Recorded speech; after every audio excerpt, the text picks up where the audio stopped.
The views and opinions of this broadcast do not reflect the views and opinions of Armed Media, New Productions, and its affiliates. Enjoy the show. I'm a big fish in a small pond. Got my days free and the nights long. I create my own reality. Who I am is fine with me. As famous as I wanna be. Who I am is fine with me. It's who I am. It's who I am. Who I am is fine with me. Okay, hey everybody, it's Maria from What's the Story with Maria. How's it going? Good to see you. We are live from New York City, as we usually are most of the time. Last week we were live from Weehawken, New Jersey, because my computer was there, but it worked out great. We had a wonderful show. We had so much fun. Listen, if Leo is with me, I am flying high. Leo is my co-pilot. A wonderful co-pilot he is, and he is running the show from Idlewild, California. Now, great news, Leo will be in town this week, starting Thursday, Leo? Starting Thursday morning. I'm taking the red eye out and flying out tomorrow night. Oh my God, I'm so excited. We have many, many, many great things planned for this weekend. It's going to be unbelievable. And speaking of this weekend, we have our friend Chauncey Dandride is going to join us quickly. He is working, but hold on. Let me just lower this. Okay. Oh my goodness, Maria, we've been through that. Turn your volume down. I know. Chris DePiero is watching. Pretty soon we'll get Rena Finale will watch us. So our friend Chauncey Dandride, who was supposed to join us a few weeks ago, but he's very busy, very, very busy. So now finally we got him. He's going to join us because he's got something so cool happening this weekend that he told us about. It's the 16th Annual Dance Parade and Festival. Hi, Chris DePiero. How are you? Chris. Hello, Rena, and happy birthday week. Thank you, honey. It's going to be a great week. I'm excited. So the 16th Annual Dance Parade and Festival is happening. James Schleifer is Chauncey Dandride is my hero. You know what, Jamie? I'm going to tell you, a lot of people feel that way. Chauncey is incredible. Catherine Salvador says hi, you too. Yes, Chauncey is extremely loved. I'm telling you. You know what I think we should do? We should create a Chauncey Dandride doll.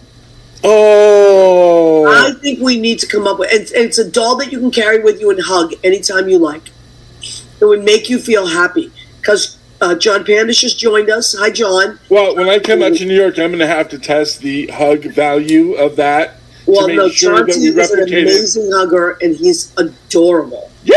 Well, we know that. Listen, should we just bring him on and take advantage of the fact that he's not working at this second? But we have to, when we bring him on, we have to do the appropriately, woo, woo, woo, woo, woo. The siren. Chauncey, you're dressed as a police officer. That's really sexy. I'm like the polo shirt. I work in the office. I don't work. I'm not on the beat yet. So. Oh, you're not on the beat yet, right? You're on desk. He's a desk jockey. Yeah, desk duty, right? Because you probably maybe frisked someone inappropriately, so they put you on desk duty. Chauncey, yes. Why are you dressed like a police officer? Tell our viewers and listeners. Okay, you already mentioned that this Saturday is the 16th Annual Dance Parade and Festival. It started out as an answer to the cabaret law, which is a very it was grandfathered. It was grandfathered in back during the Giuliani administration. Originally started out as a very racist thing in the jazz clubs in Harlem back in the day.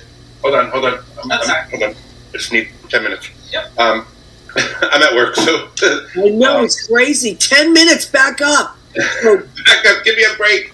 Started out as a retaliation to the cabaret law. It was started out as kind of like almost like a protest, but just to prove that dance and social dance was an expressive art form, because that's what the cabaret law tried to say that it wasn't. So like jazz clubs, dance clubs, any kind of social dance, that was considered illegal, and your club would get shut down.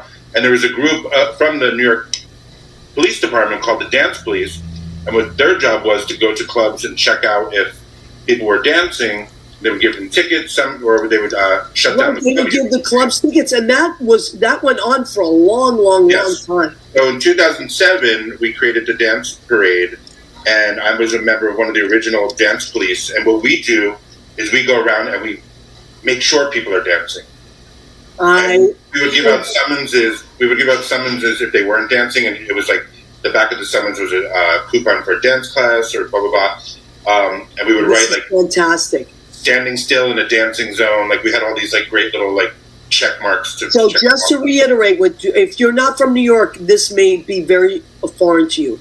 So there was a law, and in a lot of places they still enforce it, where you cannot dance if a place is small. Where you need a cabaret license. Cabaret license is about $125,000. It's insane, yeah. It's crazy. So a lot of it has to do with money. They want clubs to pay huge amounts of money, and most clubs don't have that kind of money, so they can't.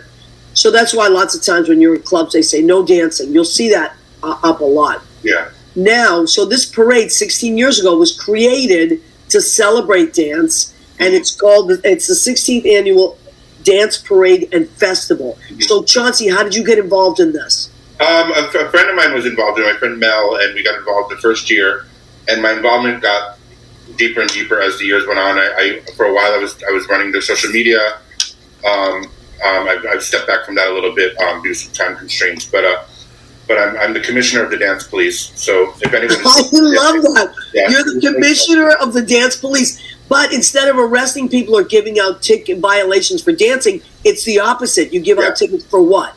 For not dancing. For not dancing. For not having a good time. We want people to have a good time. We want people to experience. The most amazing part about Dance Parade, which I always, like, I look around sometimes when we're in the midst of it, and you'll see Chinese traditional folk dancing, followed by ballet dancing, followed by break dance, and followed by all these different styles. And the coolest thing about it is you'll see a break dancer looking at someone dancing Chinese traditional folk, and they just have this awe on their face. Wow, this is amazing. So Chauncey, so James Lazar has joined us. He is the proprietor of Brandy, so he knows all about this. Mm-hmm. Billy Young has joined us. Now, Chauncey, okay, so Leo's showing the parade route. So Chauncey, help us understand what that means Okay. to the average person. Where do they go to watch this parade? Yeah, the parade kicks off at noon. It used to start at 1. It starts at noon this year at 20th and Broadway.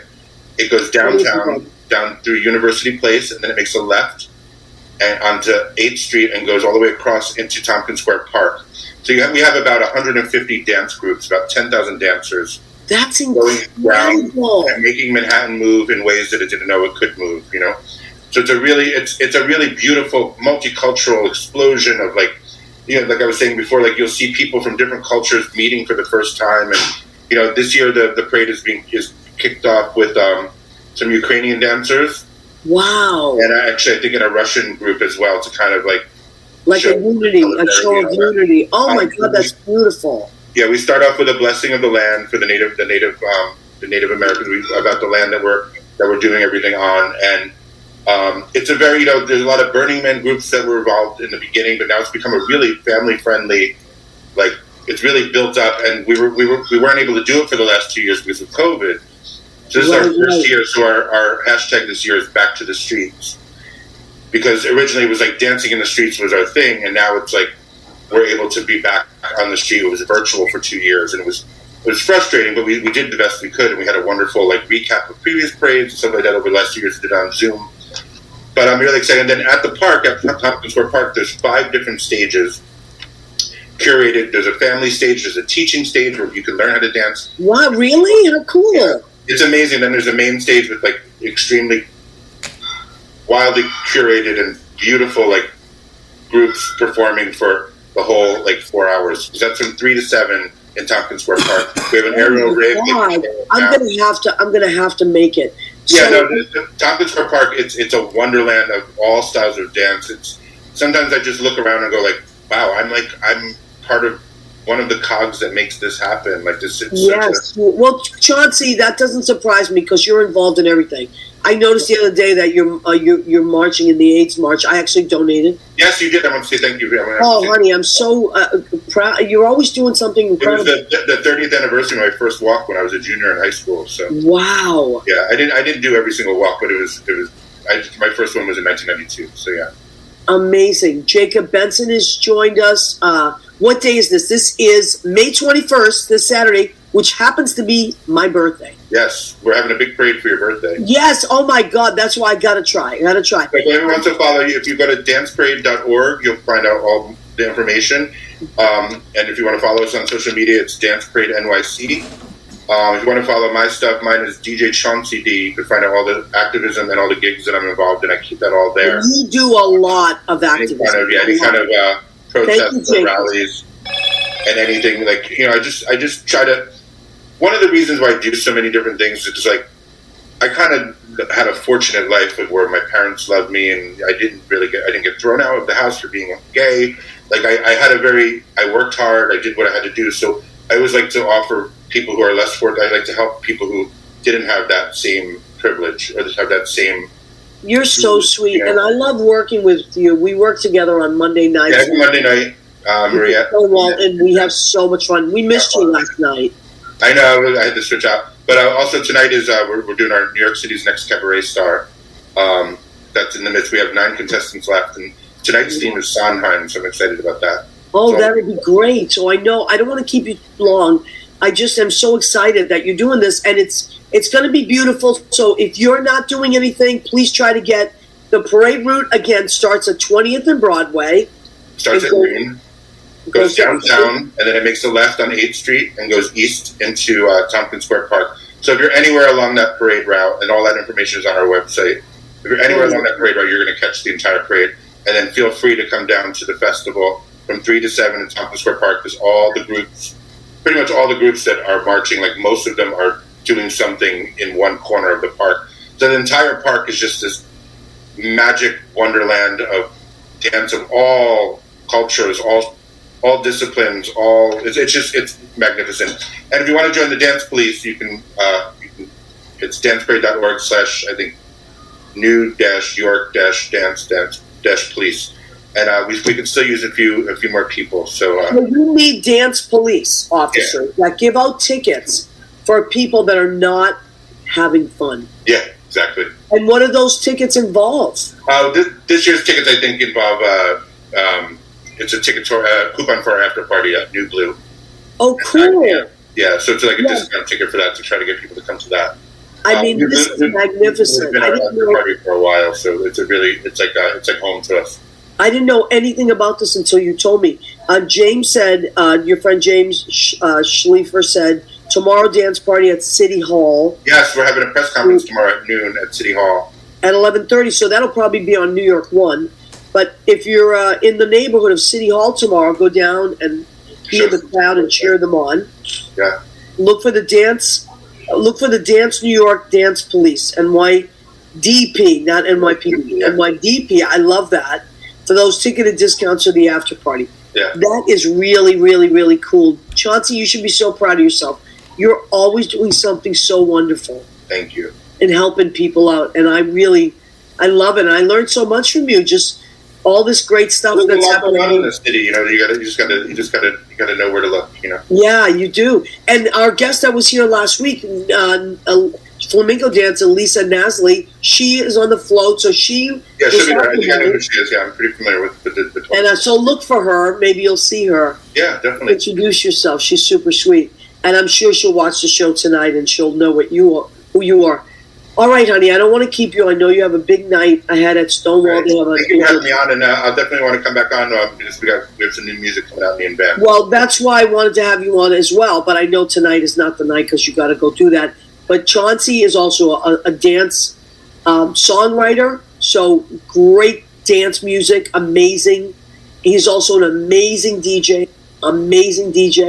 He lights up the world. So Chauncey's going to be doing a lot of great stuff at Stonewall and other places. You also work at the Q, right? I used to, yeah. I did a gig for them, but that's over now. Okay. But just follow DJ Chauncey D on Instagram. It's in my little name thing right there. All right, honey. Well, I'll let you go, but thank you for cheering us up and putting us in a great place. Oh, of course, and I'll see you this weekend. Yeah, for sure. And we'll keep talking it up, okay? Thank you, Maria. Thank you, honey. Bye. We love Chauncey. Yay. Oh, my God. He's the greatest guy. DJ Chauncey D. Follow him on Instagram because he is constantly doing something wonderful. And it's usually like giving of himself and volunteer work. He raises money and awareness for so many causes. It's incredible. John Bronston is watching. Jacob, I haven't seen you in so long. It's so nice to see you, honey. Yeah, Jacob, I think you're down in the Lower East Side, so that's right by you. Mario Davila, handsome devil. Hi, Mario. He says, happy birthday, baby. Hi, sweetheart. Vito Jenna is watching. You know, Vito, I'm so glad you came back because Vito was here last week for Lisa Nasley, and he's an amazing guitar player, and he plays for these flamenco dancers. So, Vito, are you going to be part of the parade? Can you type in? Are you going to be on that float? I know Lisa was telling us about you. I'm trying to... Andrew Hearn is watching. I'm checking this as well as my... on my phone, I'm watching the live stream from from the Maria Gentili page. Then this one is the What's the Story with Maria page. So if you want to share our show to your page or another page, please feel free. We love that. And that way it would be streaming live on that page as well. If there are other dancers out there that are... Hi, Roar! How are you, my friend? You'll see me on Friday. That's fantastic. Saturday's my birthday, Roar, so at midnight it will officially be my birthday. Although Saturday I'm at Brandy's as well, and John Bronston is making me a cake. I was going to take the night off and go to a show or something, and then John Bronston said, if you work, I will bake you a cake.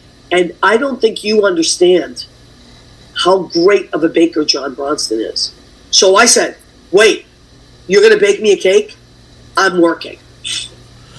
But I love working anyway. I love working at Brandy's. It's like my favorite place I've ever worked.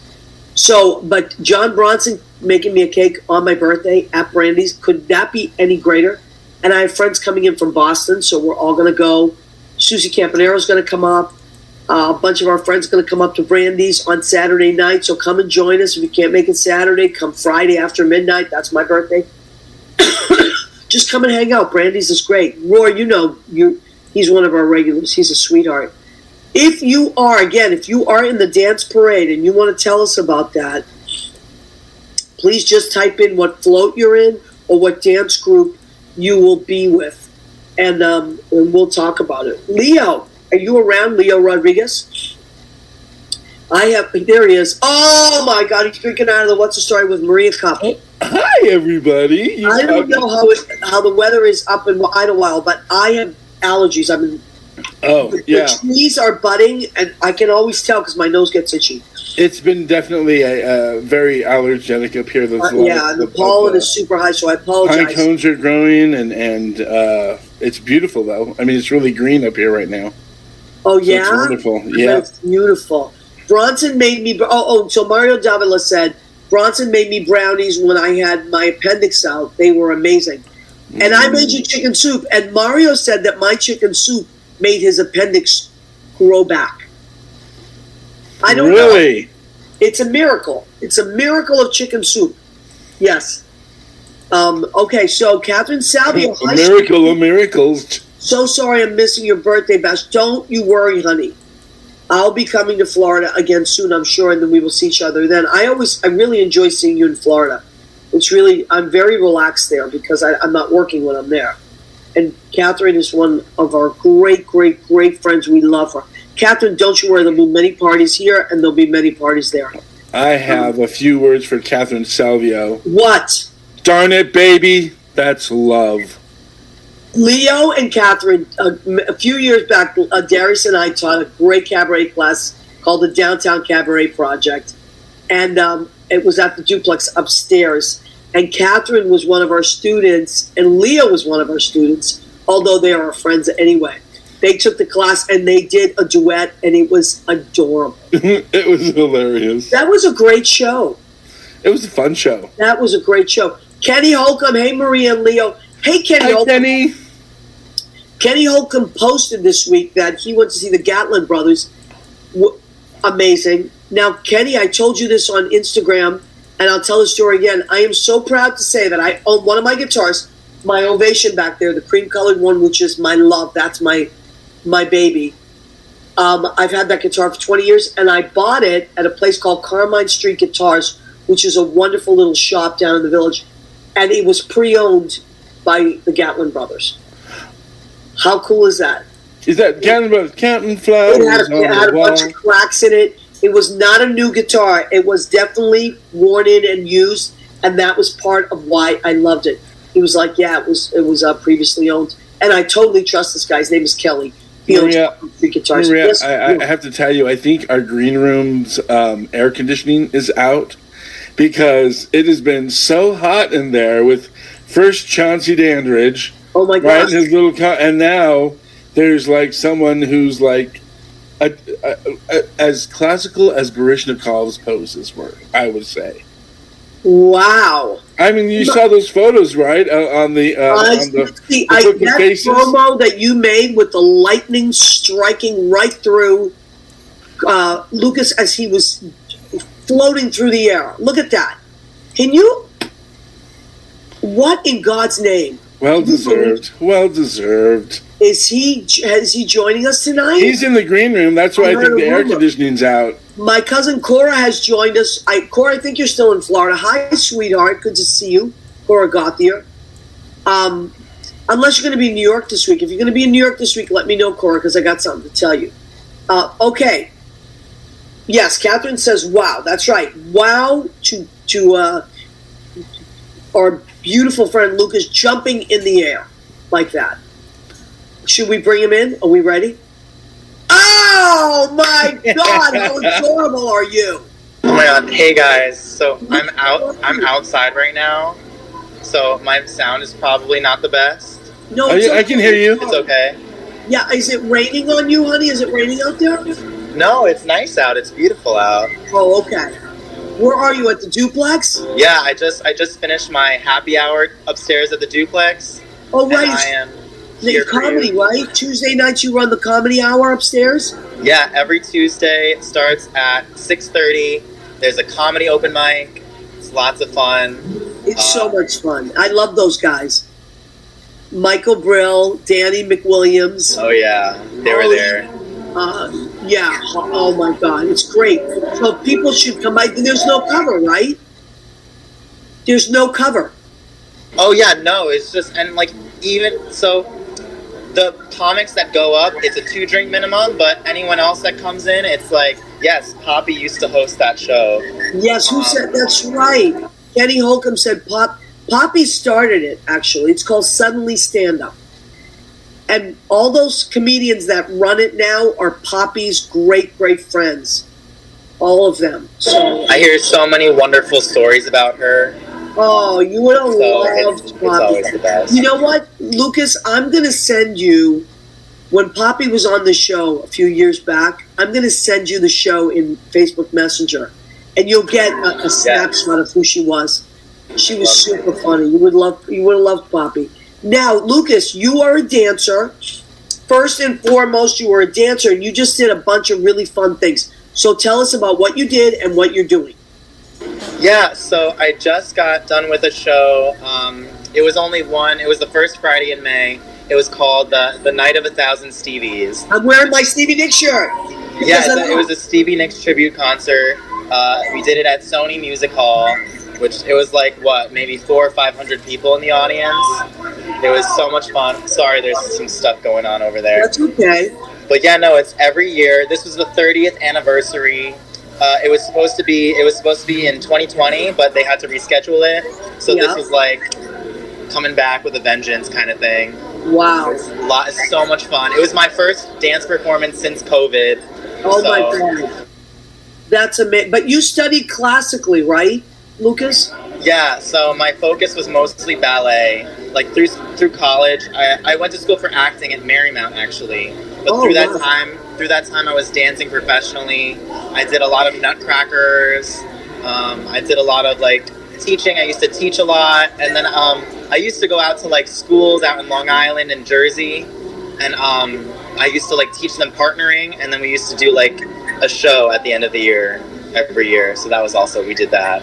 That's amazing. But you don't just get as good as you get like overnight. How long have you been dancing? Oh my God. And so for me, actually, I kind of started late, given like the circumstances these days. I started dancing seriously when I was maybe 15 or so. Oh, so really? It's been about 10 years. Wow. Dancing. Yeah. Oh, that's amazing. Were you athletic as a kid though? Yeah, so I did karate actually, martial arts. Me and my sister, we did that for 10 years before that even. So I was always up and moving and doing stuff. Were you a tumbler? Were you one of those kids that was like a tumbler? No, not really. My sister was really good at that. She was much smaller than me, so it was easier for her to do that stuff. But you just got that good in 10 years? That's incredible. Yeah, no, I love it. Now you're working on a show now, right, honey? Yeah, so this is another, this is out in New Jersey. There's like a few shows in June, and it's another like school with kids. So it's like one of those, like how you kind of used to teach kids out in Jersey. I do that. We go out every other week. I teach them partnering stuff, and then this time we're working on Coppelia, which is a super old kind of romantic ballet about a doll, and I'm the male lead that they hired in and brought me on. That's amazing. Where can we see that? Where is it? Oh my gosh, this one is it's like way out in Jersey. So if you're around, where in Jersey? I have a car. Area. It's in a town called Hamilton. It's like right by Trenton. I know exactly where it is. What was that? I said I know where that is. Yeah, and there's a couple shows. I think it's June 5th. I'll send you the info. We can post it up. Yeah, totally. Yeah, totally. That's wonderful. And let me see who else has joined us. Josephine Sanchez is watching. Hi, Josephine. Lynn Portis is watching. Okay, Jacob is still here. So, please post where it is. The link is later, so people can, because a lot of our listeners and viewers live in New Jersey. So that's not a big deal. I'm so sorry. It's getting a little rowdy over here. Well, that's okay. And I know you can't stay on long, but I wanted to at least have you come in and check in. Oh my God. Okay? Thank you so much for having me, Maria.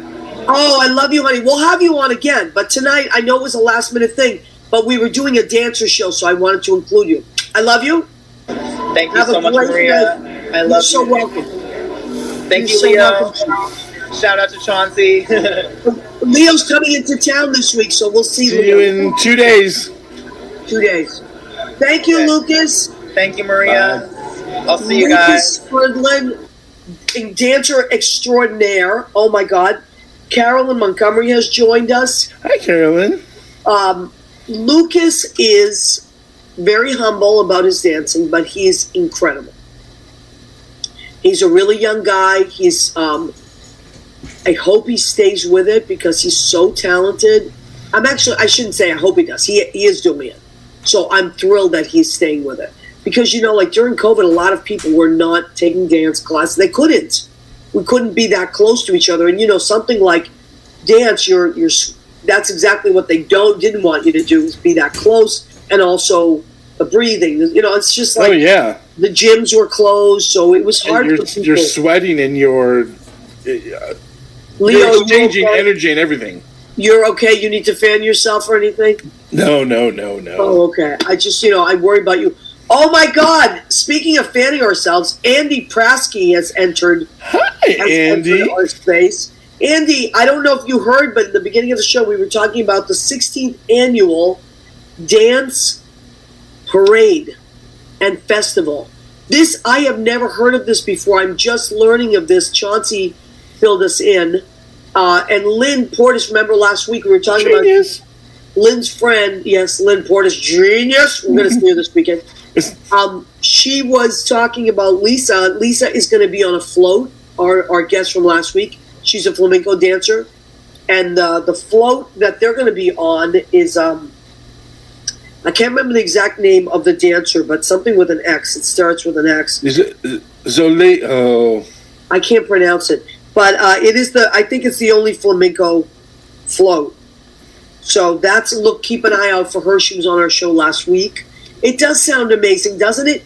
You know what? It also reminds me how amazing and beautiful and creative and expressive New York City is. It's like so alive. Like, where else would you see that? Or like, there's going to be thousands of dancers dancing down the Broadway. So it starts on 20th and Broadway. It goes down until it comes to it goes down to University Place, right? And then on 8th Street, it takes a left. It goes east, all the way to Thompson Square Park. And then there's stages.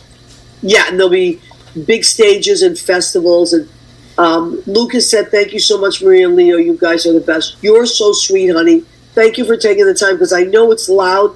That corner is very loud, right in the middle of Sheridan Square." A loud corner in New York City? I know. It's right near Stonewall. That's a really loud corner. But it's a great corner. That's a great corner. Do you remember, 50th anniversary, or it was 50th Pride, we were just all sitting there on that corner watching all the wonderful families, and it was really historical. It was really, you know what, we are so lucky. We're so lucky to have seen and to continue to see such amazing things.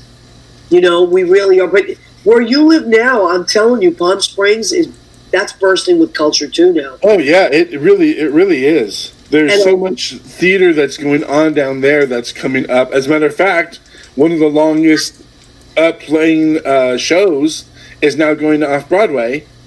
Electricity, the play.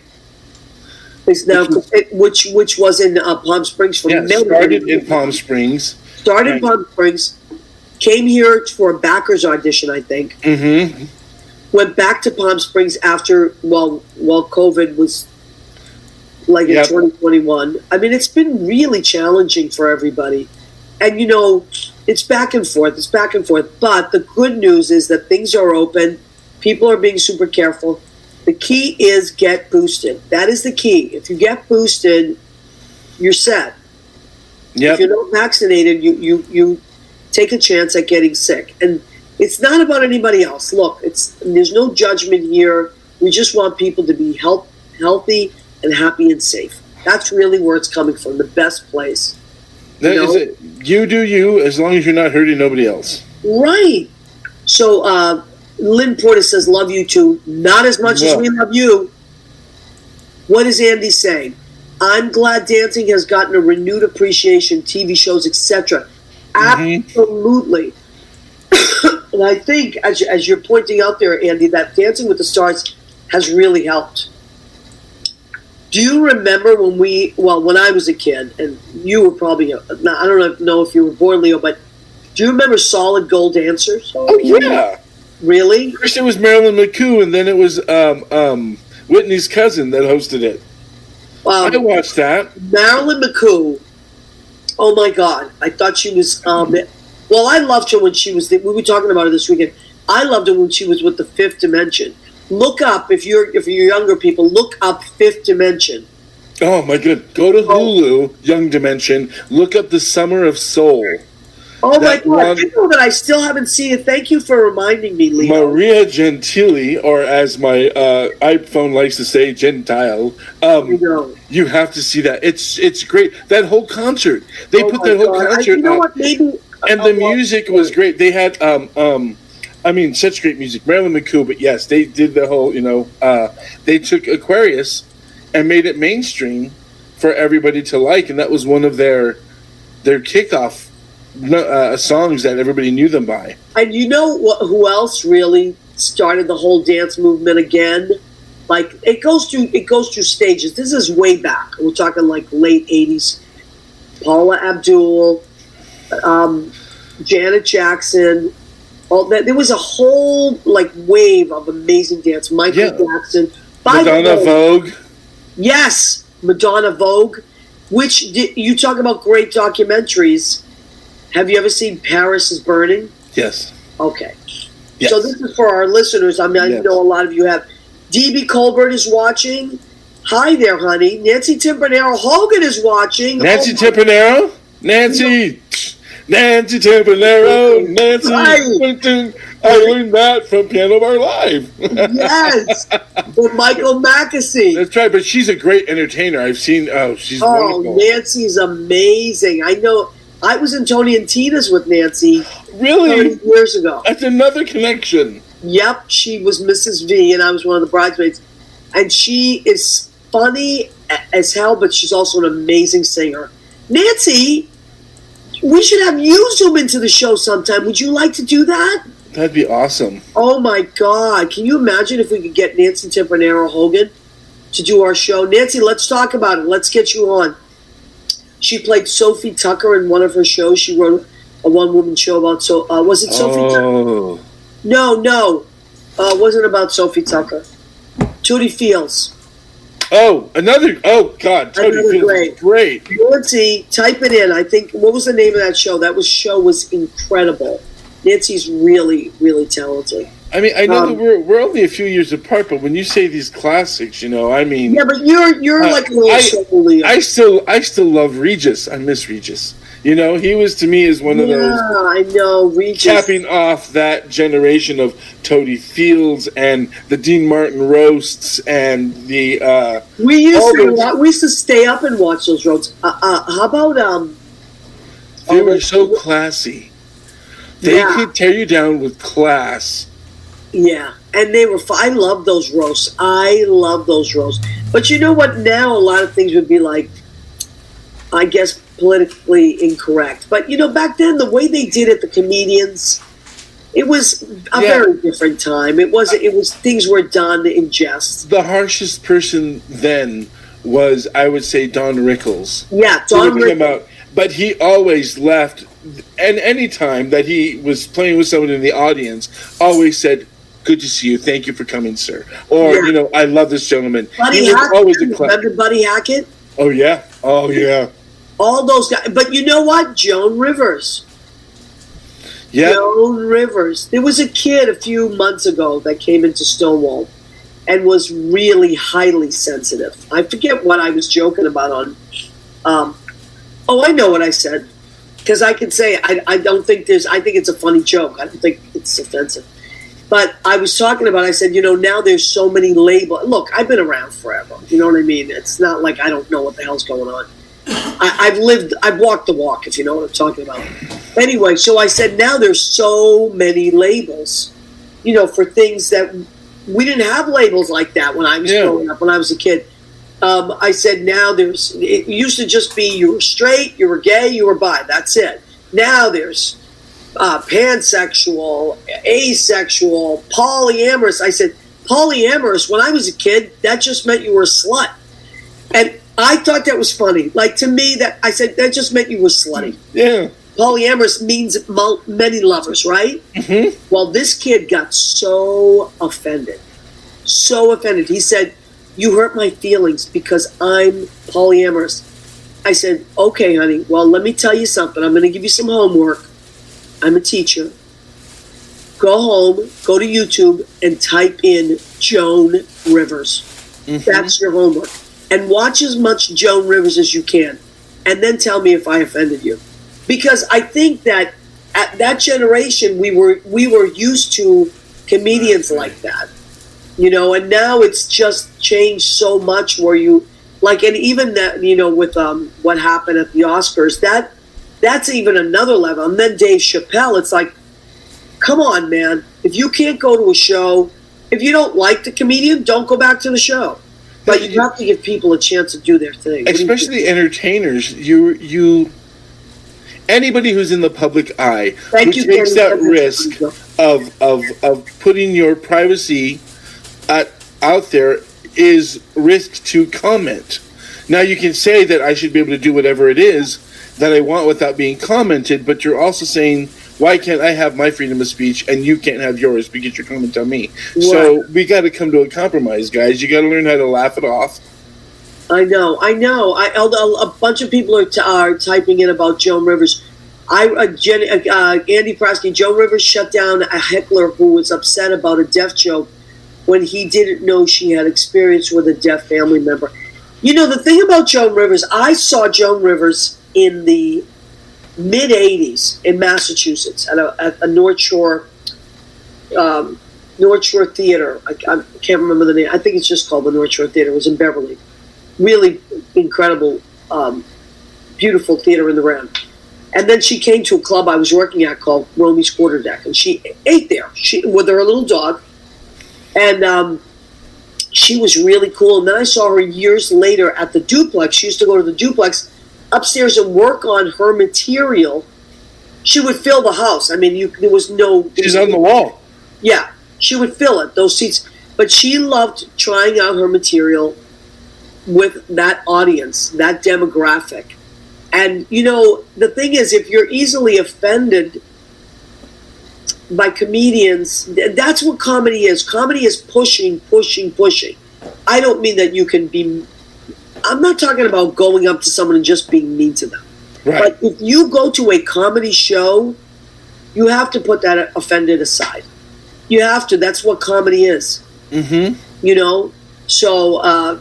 it takes what you're uncomfortable with and opens doors so we can talk about it more, hopefully, and get over the uncomfortability. Absolutely, and you laugh at yourself. Mario Davila says, "Educate us." Yes, I mean, Mario. My whole mantra this year has been, "Don't hate, educate." I am so happy to educate people, and like with this kid, my first reaction was to say, like, "You are so out of touch," but I didn't. I said, "You should go and watch," because especially in our culture and especially in our demographic and our world, she was so groundbreaking. Plus, as a woman, she was so groundbreaking. And she is so offensive in the funniest possible way. I used to listen to her when my mom was really sick. About 12 years ago, about 13 years ago, my mom was really sick. And I used to drive back and forth to Boston, like once a week. It was 5 hours each way. I used to put on Joan Rivers. Back then, it was CDs in the car. Mm-hmm. And I would listen to as much Joan Rivers as I could because it would make me laugh and get me out of my sad head. I'm telling you, and that was such a tragedy that we lost Joan Rivers. But go back and watch Joan Rivers, and you will just die laughing. Carolyn Montgomery says, comedy is equal opportunity offending. Yes, very few subjects off limit, but there are a few. Yes, and I agree. I'm not saying go out there and go to the edge of everything. I don't mean that. But I mean, she did the Johnny Carson show for many years, and she had to be pretty PC there. So that might be a good place to start with her, people always say it's going that, but when we look at 2000, we look at 9/11, I think that all the comedians, all of them that were alive, that really showed who they were because they were classy at that point. Yeah. Nobody went for that joke right away. Everybody, the world, we all did. We took our time introducing humor back into our lives because we were all so upset in that moment. But I think when people get offended at comedians, they should look at, especially the long-living ones, look at that time period. That's where the heart of comedians are. They want to come. They're the modern-day Greeks, really, if you look at it. You know what? That is an amazing point, Leo. An amazing point. And now I do want to stress, because I don't want people being upset, I'm not talking about people that are like vulgar. I'm not a fan of vulgarity. It's just not. And I'm a little bit of a prude. People would know that about me. But I am a little bit of a prude. I feel like don't just go for the... go for the poop jokes and the vulgarity right away. Because to me, what that says is you're not really that smart. If you're going straight for the vulgarity, there's not, because wit is intellect. You keep your wits about you, all that stuff. So a really good comedian is witty and can walk that edge, but it's to me not vulgar. Like I don't. But there's so many So many amazing comedians out there. I just recently, Judy and I went to see, and I didn't know much about him, but I found out a lot about him at the concert. His name is Joe Coy. K-O-I, isn't he?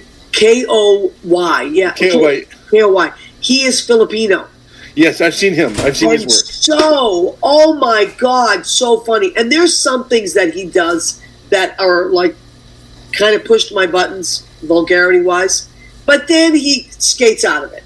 But most of the stuff he does is about his family, and it's so funny. And a lot of it's about his mom, and it's so funny and so great. And I just loved him. And he talks about being Filipino and like what that meant growing up. And I love people that talk about their heritage, you know. Like I love Sebastian Maniscalco. He's hilarious. And as an Italian, oh my God. I can't stop laughing. I'm glad you said it first because I can never pronounce his last name. Maniscalco. Oh my God. Hilarious. The identification. You know, Leo, and you're Mexican. Like there are Mexican comedians that I'm sure, like you can't stop laughing because you identify. Oh my goodness! Now I'm going to blank on his name. George Lopez. Right. George Lopez spoke specifically from not just the culture of being Mexican American, but from where I grew up. And that culture and the way that you talk and you remember and that stuff. Right. That's just things that, you know, I can slip into right away. I was with my friends who are neighbors now. They're the same thing. And I was like, hey, you know, they can't tell us like we do it. You know what I mean, homie? And it just, it's and funny from where it's at. Back in the day, for us, it was Pat Cooper. Pat Cooper, that old school, because you were talking about the old school, all those people. By the way, I just realized we haven't done our food section. Oh my God. Okay. And you know, Rena will be upset if we don't do our food section. Barry Silver's watching. Hi, Barry. Barry is in Sarasota, California. Florida, I believe. Kenny Holcomb, I remember seeing Elaine Boozer. Oh my God, hysterical. Telling a joke about her dog eating. His duty. Right. Duty was much funnier than saying, right. Yeah. I mean, there's certain words. Andy Prasky, most of the comedians from the past had two different acts. One that was PC and vanilla for television. You're right, Andy. That's right. As usual, Andy knows his stuff. And second one for Vegas adult crowds. Today, many comedians don't do that. You are right. Mm-hmm. And, you know, you have to have two sets of... You knew your audience. Yeah, absolutely. And the Johnny Carson, all that stuff.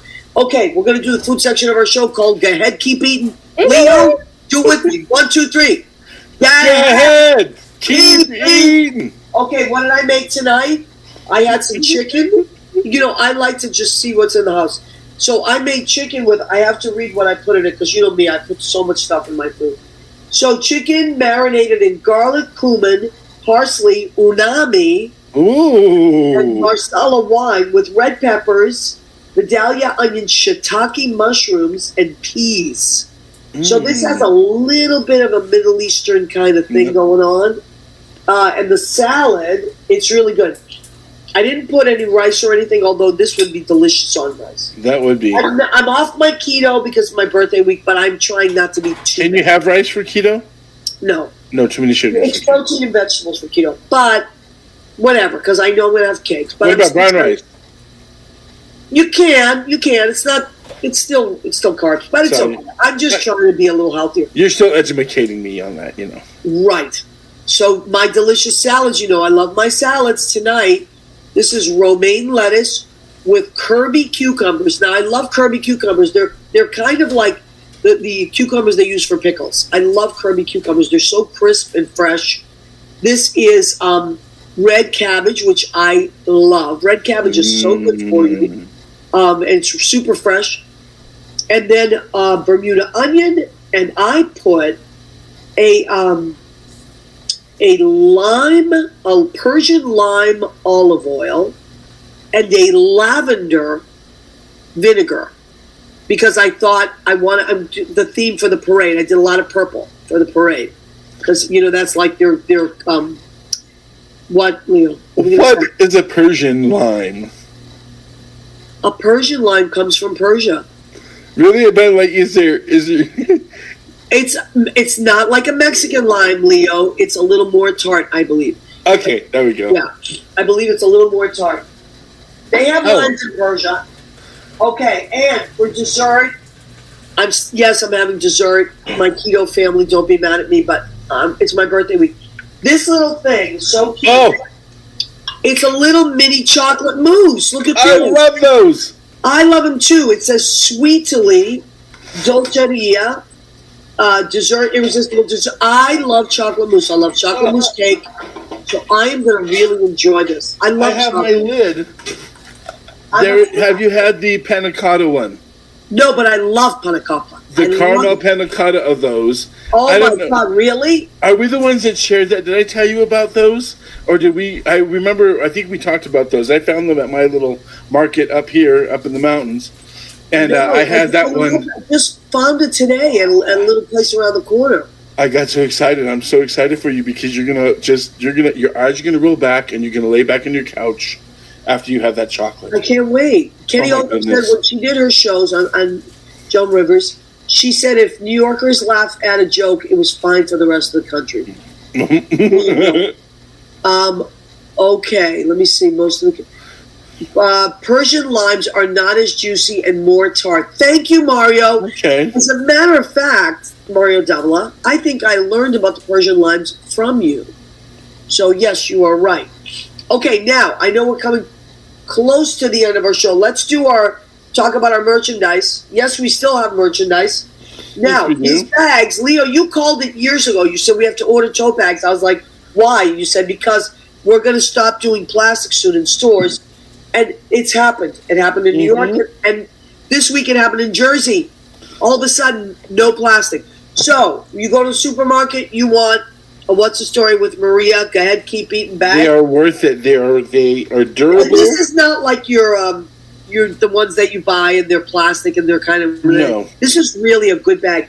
You can wash it 1,000,000 times and it never loses its color.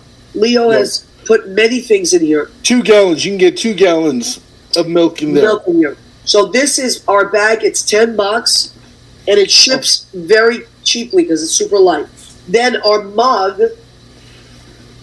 This is our mug. Grab yours, Leo. And then go ahead, keep eating on the back.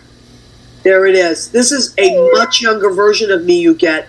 Look at how pretty I was back then. So, time marches on. But this is the porcelain Maria. Yes, my skin is like porcelain. That's the mug. So, oh man. It's funny. When you're that age, you forget to be grateful for whatever you have. Anyway, so there it is. That's $10. A little more to ship because it's a little heavier. And then our piece de resistance, our blue apron, which has this is $25. This is our bestseller. This is a great apron. And also, you can wash it and wash it and wash it. Never fades. And it's inspirational. And inspired a calendar. I can't find my calendar. I can find mine. As a matter of fact, speaking of tart, let me turn to, let's see. Oh, Mr. May. Who's Mr. May? Wilty Hall, I believe. Wilty Hall, but Mr. Tart is June, right? I mean, Mario. No, June is around the corner, and Mario Davila is our Mr. June. But here's Will. Here's Wilty Hall, adorable. Our little British friend, Poppy. Hello, Poppy. There he is, pointing the tongs downward, pointing them south. In his little kitchen. So adorable. He's in England right now, as a matter of fact, doing a show with Anne Steele. How great is that? That's amazing. Okay, so I use mine all the time. Andy, that makes me so happy that you like your apron, honey bunny. That makes... Kenny, I think you have an apron too, right? If I'm not mistaken.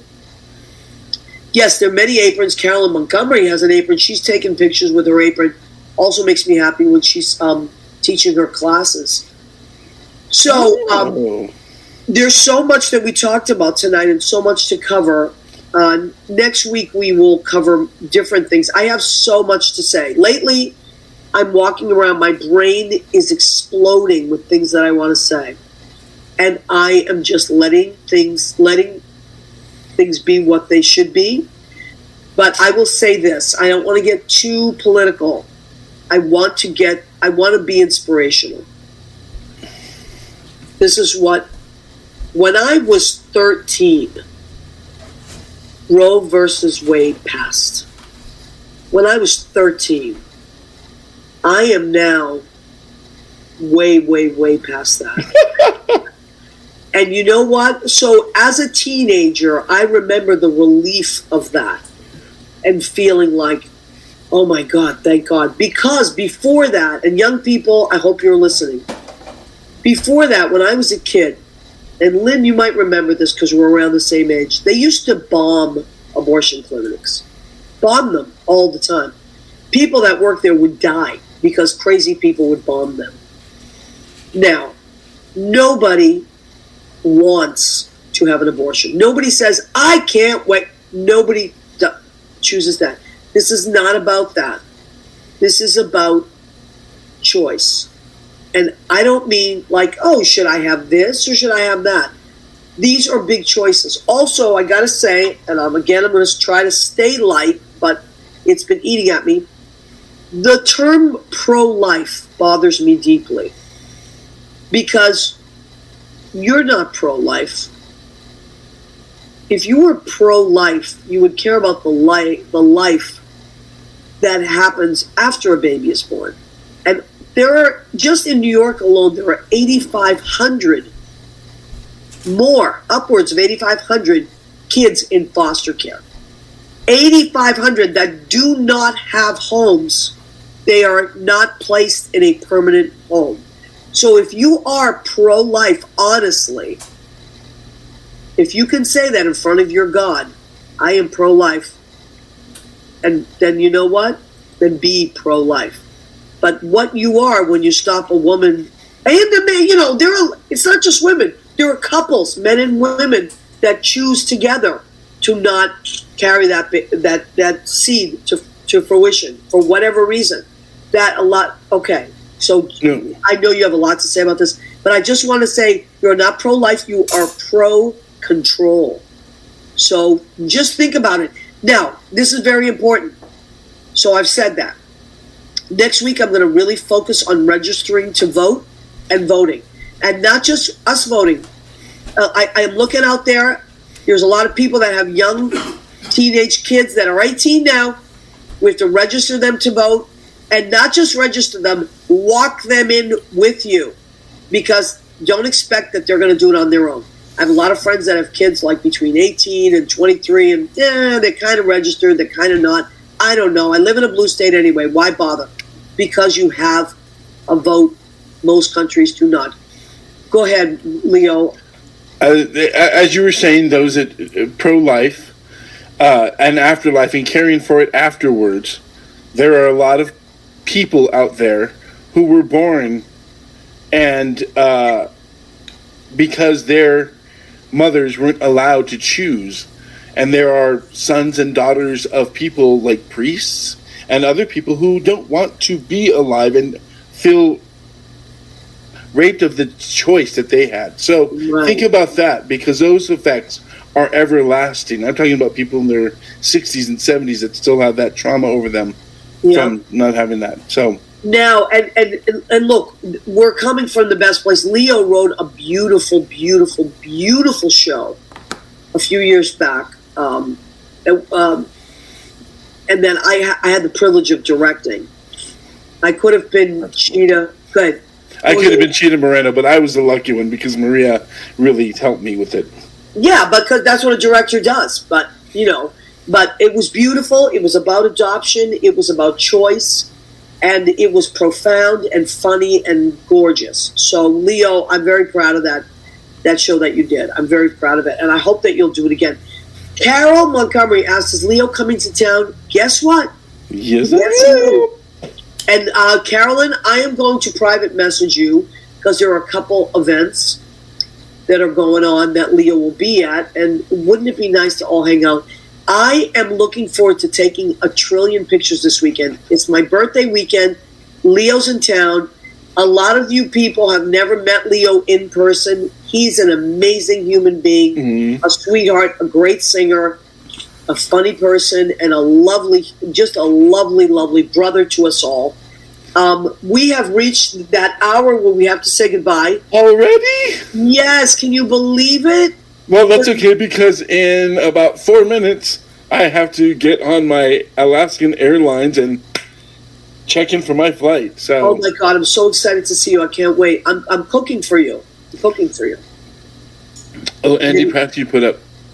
I think women are foolish to pretend they are equal to men. They are far superior and always have been. Here. You know what? Thank you, Andy, for writing that. I am going to come from a place of saying, because I do believe in people, and I believe that we're in a great place. Most humans on this planet, especially those of us that have the luxury of being American, because we are, and Canadian, and these countries that are privy to education. We are in a place right now where we could really, really come together. Men, women, children, gay, straight, black, white, Asian, Hispanic, it doesn't matter. We have the power as people to come together so strongly. That is why government is freaking out, because we are at a point, and we came together during COVID, that we are scaring them, because we in numbers could just blow them away with beauty. And they don't want that, because if we're smart, they can't control us. And I'm not just talking about Republicans, I'm talking about Democrats too. We remember that in the middle is where the magic is. I believe that. Politically speaking, it is the middle. And what I mean by the middle is that where we come together as a people. I don't mean I don't mean any of that. Forget political affiliation, party affiliation.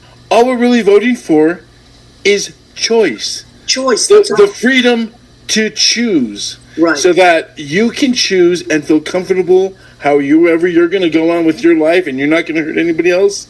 Right. For you. And we will talk a little more about this next week. I did want to put that out there. We love you. Thank you for spending this hour with us. I want to thank Jim Bell at Armed Radio. He is our manning the ship from New Hampshire. We are on Spotify, Spreaker, and iHeartRadio. Please go and listen to us in podcasts, and you can watch the show on my page, Leo's page, our Facebook page, and on YouTube. Please go to our YouTube channel and like us. Okay? Subscribe there. What's the story with Maria? Our Instagram page is still hacked, so you can go and like it, but it's still, we're not in control of it. The hacker is still in control. But you know what? I'll pray for them. Okay, Leo, I'll see you soon. We love and appreciate you. Have a wonderful night. I'll see you in 72. I love it. Can't wait. Oh, all right. Bye, everybody.